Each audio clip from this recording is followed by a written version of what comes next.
இந்த நிகழ்வை கௌரவிக்க வந்துள்ள முதன்மை விருந்தினர் திரு சிபி கணேஷாம் அவர்களை மனமார்ந்து வரவேற்புடன் வாழ்த்துகிறேன். திரு கணேஷாம் அவர்கள் வரலாற்றுத் துறையில் சிறந்த கல்வி சாதனைகள் புரிந்தவர். மத்திய தமிழ்நாடு பல்கலைக்கழகத்தில் தங்கப்பதக்கம் பெற்றவர். ஒரு பெரிய கரகோஷம், ஈஸி கிடையாது தங்கப்பதக்கம் வாங்குறதெல்லாம்.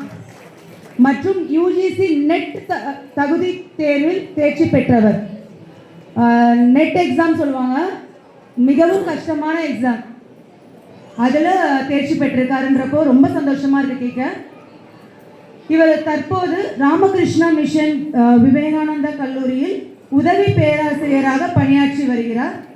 மாணவர்களின் கல்வி வளர்ச்சிக்காக புதுமையான கற்பித்தல் முறைகளை பயன்படுத்தி சிறப்பாக பணியாற்றி வருகிறார். மேலும் தமிழ் மொழி, பண்பாடு மற்றும் சமூக மாற்றம் குறித்த பல முக்கியமான ஆய்வு கட்டுரைகள் வெளியிட்டுள்ளார். இவரது ஆராய்ச்சி பங்களிப்புகள் தேசிய மற்றும் சர்வதேச அளவில் அங்கீகாரம் பெற்றுள்ளது. ஸோ இது ஒரு பெரிய விஷயம். ஸோ அவர் என்ன மாதிரியான படைப்புகளை படைச்சிருக்காருன்றதை சொல்கிறேன். தமிழ் மொழி மற்றும் பண்பாட்டின் ஆழ்வார்கள் அளித்த பங்களிப்பு என்ற ஆய்வு கட்டுரை சர்வதேச இதழில் வெளியிடப்பட்டுள்ளது. ஸ்பிரிங்கர் நேச்சர் அப்படின்ற இதழில் வெளியிட்டிருக்காங்க அவருடைய படைப்பை. தமிழ் சமூக மாற்றத்தில் தலித் அறிஞர்களின் பங்கு என்ற ஆய்வு கட்டுரை YMER இதழில் வெளியிடப்பட்டுள்ளது. மெட்ராஸ் பிரசிடென்சி கம்யூனிஸ்ட் சிந்தனையில் தோற்றம் குறித்து ஆய்வு SIHC இதழில் வெளியிடப்பட்டுள்ளது. ஸோ இவ்வளோ விஷயங்களும் நியூஸ் பேப்பரில் வெளிவந்திருக்கிறதுலாம் ஒரு பெரிய விஷயங்கள். அது மட்டும் அல்லாமல் பல்வேறு தேசிய மாநாடுகள், கருத்தரங்குகள் மற்றும் கல்வி நிகழ்ச்சிகளில் கலந்து கொண்டு தனது அறிவையும் அனுபவத்தையும் பகிர்ந்து வருகிறார். மேலும் இவருடைய பாருங்கள், இன்னும் எக்ஸ்டெண்ட் ஆகிட்டே இருக்கு அவரோட ப்ரொஃபைல். மேலும் இவர் மத்திய தமிழ்நாடு பல்கலைக்கழகத்தில் UGC ஆன்டி ரேகிங். தயவு செஞ்சு கொஞ்சம் அவங்க எல்லாரும் உட்கார்ந்தீங்கன்னா நிகழ்வு சீக்கிரம் முடிஞ்சிடும். இருந்தது இந்த ஒரு விஷயம், NEP கொள்கை அப்படின்னு சொல்லுவாங்க, நேஷனல் எஜுகேஷன் பாலிசி. அது கல்வி கழகத்தில் ஒரு பெரிய மாற்றத்தை கொண்டு வர. ஸோ அதிலும் நம்மளுடைய விருந்தினர் இடம்பெற்றிருக்காருன்றப்போ அது ஒரு பெரிய விஷயம். 2025ஆம் ஆண்டிற்கான போர்ட் ஆஃப் ஸ்டடீஸ் உறுப்பினராகவும் இருந்து தேசிய கல்விக் கொள்கைக்கு ஏற்ப FIUP 5 ஆண்டு ஒருங்கிணைந்த பாடத்திட்டம் வடிவமைப்பில் பங்கேற்றுள்ளார். இவர் இந்திய வரலாற்று காங்கிரஸ், இந்தியன் ஹிஸ்டரி காங்கிரஸ் உறுப்பினராகவும் இருந்து தொடர்ந்து வரலாற்று ஆய்வுகளில் ஈடுபட்டு வருகிறார். சென்னையில் பல்வேறு கல்லூரிகளில் சிறப்பு சொற்பொழிவுகளை வழங்கி மாணவர்களுக்கு வழிகாட்டியாக இருந்து வருகிறார். மேலும் அடுத்த நிலை, மாநிலம் மற்றும் மத்திய நிலைகளில் நடைபெறும் சிவில் சர்வீஸ் தேர்வுகளுக்கான பயிற்சியையும் மாணவர்களுக்கு வழங்கி வருகிறார். இது ஒரு சிறந்த ஒரு விஷயம். ஸோ சிவில் சர்வீஸ்லாம் அவ்வளோ ஈஸி கிடையாது. அதில் ட்ரைனிங் கொடுக்குறோம் அப்படின்னா அப்போ அவர் எவ்வளோ பெரிய விஷயம், கிரேட் திங். இவ்வளவு சிறப்புகளை கொண்ட திரு CP கணேஷாம் அவர்களை நம் நிகழ்ச்சிக்கு வரவேற்றுள்ளதுக்கு, இந்த வாழ்த்துறை வழங்குறதுக்கு அவரை வரவேற்ற இந்த தருணம் எனக்கு ஒரு பெரிய விஷயமா நான் எடுத்துக்கிறேன் என்னோட வாழ்வில். ஸோ இவரை பற்றி படிக்கிறதுக்கே அவ்வளோ சந்தோஷமாக இருந்தது. ஸோ ரொம்ப நன்றி.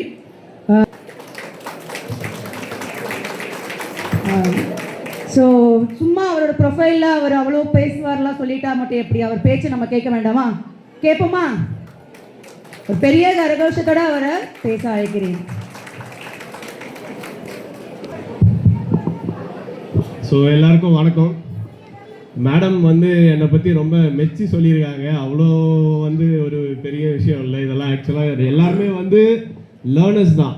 ஸோ அதில் நான் ஒரு பேசிக் ஸ்டெப் எடுத்து வச்சுருக்கேன், அவ்வளோதான். இங்கே ஆடின பசங்க எல்லாரும் பார்த்தீங்கன்னா ரொம்ப சின்ன சின்ன பசங்க. ஸோ அவங்க ஏஜில் பார்த்தீங்கன்னா எனக்கு அவ்வளோ ஒரு ஸ்டேஜ் ஃபியர் இருக்கும். நான் ஏறி பேசுறது இல்லை, ஏறவே முடியாது. நிறைய பேருக்கு பார்த்தீங்கன்னா இந்த ஏஜில் ஏறி பேசுறதுன்றதே ஒரு பெரிய விஷயம். இவங்க வந்து டான்ஸ் ஆடுறாங்க, அவ்வளோ அழகாக ஆக்ஷன்ஸ் பண்ணுறாங்க. ஸோ அதெல்லாம் வந்து பார்க்க வேணால் அவ்வளோ ஈஸியாக இருக்கலாம், பட் ஆனால் அதெல்லாம் வந்து அவ்வளோ ஈஸியான விஷயம் கிடையாது. ஸோ அவங்களுக்கு பேக்ரவுண்டில் இருந்து ஹெல்ப் பண்ண பேரண்ட்ஸ் வந்து ரொம்ப, அவங்க வந்து அதை விட ரொம்ப பெரிய விஷயம். ஸோ இந்த காலத்தில் வந்து ஏஐ டெக்னாலஜி அதிகமாக வளர்ந்துருக்கு இந்த பீரியடில் பசங்க வந்து ஃபோன்லேயே மூழ்கி இருக்காங்க. நான் எங்கே பார்த்தாலும் நிறைய இடங்களில் பார்த்தீங்கன்னா ஃபோன்லேயே தான் இருக்காங்க. ஸோ அந்த மாதிரி ஒரு பீரியடில் இந்த மாதிரி வந்து ஒரு கல்ச்சரல் ப்ரோக்ராம் ஆர்கனைஸ் பண்ணி பண்ணுறதுன்றதெல்லாம் இன்னும் பெரிய விஷயம். ஸோ அதை ஏற்படுத்தி கொடுத்ததுக்கு இந்துமதி மேம்க்கு ஒரு பெரிய கைத்தட்டல் கொடுக்கணும் கண்டிப்பாக. ஸோ அவங்க வந்து நான் சின்ன வயசுலேருந்து பார்த்துட்ருக்கேன், இது வரைக்கும் n நம்பர் ஆஃப் ஸ்டூடெண்ட்ஸ் வந்து அவங்க டெவலப் பண்ணியிருப்பாங்க. அவங்க எவ்வளோ டெவலப் பண்ணியிருக்காங்க எனக்கு தெரியல, பட் ஆனால் கன்சிடரபிளாக எனக்கு தெரிஞ்சு மினிமமாகவே பார்த்தீங்கன்னா ஒரு 200 to 300 மெம்பர்ஸ் அவங்க பண்ணியிருப்பாங்க. ஸோ அதெல்லாம் it's a very very big thing. So இந்த மாதிரி இருக்கக்கூடிய ஒரு அரங்கு, இந்த மாதிரி ஒரு அக்கேஷனில் என்னை இன்வைட் பண்ணதுன்றது நான் ரொம்ப ரொம்ப பெருமையாக நினைக்கிறேன். ரொம்ப நன்றி. ஸோ பரதநாட்டியம் வந்து பார்த்தீங்கன்னா ஒரு கல்ச்சுரல் ஆஸ்பெக்டுக்குள்ளே நம்மளால் அடக்க முடியாது. பரதநாட்டியம் அப்படிங்கிறது வந்து பார்த்திங்கன்னா மருத்துவ ரீதியாகவும் வந்து இன்றைக்கி காலகட்டத்தில் பார்க்கப்படுது. ஸோ வெஸ்டர்ன் கண்ட்ரீஸ்லாம் பார்த்தீங்க அப்படின்னா பரதநாட்டியத்தை ஒரு மெடிசனாக வந்து யூஸ் பண்ணிட்டுருக்காங்க. டிஸ்லெக்சியா அப்படின்னக்கூடிய ஒரு நோய் இருக்குது. ஸோ வந்து அவங்களால ஈஸியாக பேச முடியாது, கம்யூனிகேட் பண்ண முடியாது, ஈஸியாக வந்து அவங்களால எழுத முடியாது. ஸோ இந்த மாதிரியான இஷ்யூஸ் வந்து பார்த்திங்கன்னா ஸ்கூல்ஸ், காலேஜஸ் எல்லா இடத்துலையுமே இருக்கக்கூடிய பசங்களுக்கு நார்மலாகவே இருக்குது, இப்போது நேச்சுரலி வருது. பிகாஸ் வந்து இன்டர்நெட் பீரியடில் வந்து பார்த்திங்கன்னா பசங்க வந்து இன்னொருத்தவங்க கூட அவ்வளோ ஈஸியாக கம்யூனிகேட் பண்ண முடியல. ஸோ வீட்டுக்குள்ளேயே வளர்கிறாங்க, ஐசோலேட்டடாக வளர்கிறாங்க. அப்படின்றப்போ அவங்களுக்கு இந்த இஷ்யூ வந்து நிறைய பேருக்கு இப்போ வர ஆரம்பிக்குது. ஸோ இந்த பரதநாட்டியம் வந்து பார்த்திங்க அப்படின்னா நம்மளோட எமோஷன்ஸை வந்து கண்ட்ரோல் பண்ணுறதுக்கு ஒரு முக்கியமான ஒரு கருவியாக இருக்குது. எமோஷ்னல் இன்டெலிஜென்ஸ் அப்படின்னு சொல்லுவாங்க. ஸோ இந்த எமோஷ்னல் இன்டெலிஜென்ஸ் அப்படிங்கிறது என்னன்னு பார்த்தீங்கன்னா உணர்வு நுண்ணறிவு அப்படின்னு சொல்லி தமிழில் சொல்லுவாங்க. ஸோ இந்த உணர்வு நுண்ணறிவு அப்படிங்கிறது இன்னைக்கு காலகட்டத்தில் இந்த உணர்வு நுண்ணறிவு இல்லாமல் எந்த ஒரு கவர்மெண்ட் ஜாப்ஸ் எதுலேயுமே நீங்கள் வந்து ஒரு ஹையர் பொசிஷனில் வந்து நீங்கள் போக முடியாது. ஸோ அகாடமிக்ஸ்லேயும் சரி, அட்மினிஸ்ட்ரேஷன்லேயும் சரி, இந்த எமோஷ்னல் இன்டெலிஜென்ஸ் அப்படிங்கிறது ரொம்ப ஒரு முக்கியமான விஷயம். எமோஷ்னல் இன்டெலிஜென்ஸ் அப்படின்னா அவங்களுடைய உணர்வுகளை கட்டுப்படுத்துவது. ஸோ அவங்களுடைய உணர்வுகளை கட்டுப்படுத்துவது, அதை வந்து ஒரு நேர் பார்வைக்கு கொண்டு போவது, அடுத்தவர்கள் அவங்க கம்யூனிகேட் பண்ணுற அந்த பர்சனுடைய உணர்வுகளை புரிந்து கொள்வது, அதுக்கேற்றார் போல் நடப்பது. ஸோ இதை தான் வந்து என்னன்னு சொல்லுவாங்கன்னா உணர்வு நுண்ணறிவு அப்படின்னு சொல்லுவாங்க. ஸோ இந்த பரதம் கற்றுக்கிறவங்க, பரதநாட்டியம் கற்றுக்கிறவங்களுக்கு பார்த்தீங்க அப்படின்னா இந்த உணர்வு நுண்ணறிவு அப்படிங்கிறது ரொம்ப அதிகமாக இருக்கும். நார்மலாக இருக்க குழந்தைங்கள விட இவங்களுக்கு வந்து கொஞ்சம் கூட இருக்கும். ஸோ இதை தான் வந்து கவர்மெண்ட் வந்து அதனால தான் வந்து பார்த்தீங்கன்னா இந்த பரதநாட்டியமை வந்து அவ்வளோ ஒரு ஆர்கனைஸ் பண்ணி இன்றைக்கி வந்து டெவலப் பண்ணிகிட்டு இருக்காங்க. கல்ச்சுரலாக வந்து பார்த்தீங்கன்னா அதிகமாக டெவலப் பண்ணிகிட்டு இருக்காங்க.